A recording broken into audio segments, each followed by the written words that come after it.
নমস্কার সকলকে, আমার চ্যানেলে একটি নতুন ভিডিওতে আপনাদের স্বাগত জানাই। আজ বানাবো মুগ ডালের চিলা।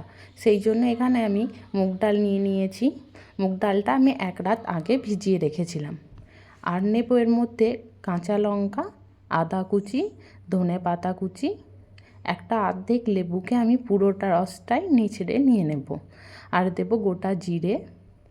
গোটা জিরে এখানে আমি 1.5 চামচ মতো ব্যবহার করেছি। আর দিচ্ছি স্বাদ অনুসারে লবণ। এখানে আমি ব্ল্যাক সল্টও ব্যবহার করেছি, তো লবণটা আপনারা স্বাদ বুঝে ব্যবহার করবেন। আর সব কিছু যেন ভালোভাবে মিক্স হয় সেজন্য অল্প পরিমাণ জল দিয়ে দিলাম। সব কিছু ভালোভাবে পেস্ট বানিয়ে নিয়েছি। এবার একটা পাত্রের মধ্যে এটা ঢেলে নেব। এবার পাত্রটার মধ্যে দিয়ে দেব 4 চামচ মতো বেসন।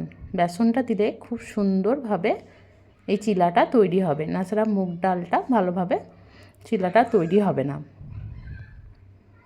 এখানে অল্প অল্প করে জল ব্যবহার করব আর একটা ব্যাটার বানিয়ে নেব।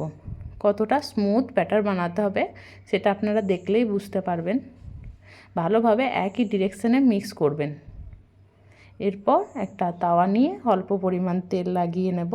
এতে এরকমভাবে ব্রাশে করে তেল লাগালে তাওয়ার মধ্যে বেশি তেলের প্রয়োজন পড়ে না। এবার এর মধ্যে ব্যাটারটা দিয়ে যেরকমভাবে আমরা ধোসা বানাই সেরকমভাবে এটা বানিয়ে নেব। খুব সুন্দর তৈরি হবে অল্প তেলে, একদম হেলদি ব্রেকফাস্ট। আর দারুণ লাগে খেতে সকালবেলায়। আপনারা যদি ওয়েট লস প্রসেসে থাকেন তাহলে এই চিলাটা বানিয়ে ট্রাই করতে পারেন, আপনাদের অবশ্যই ভালো লাগবে।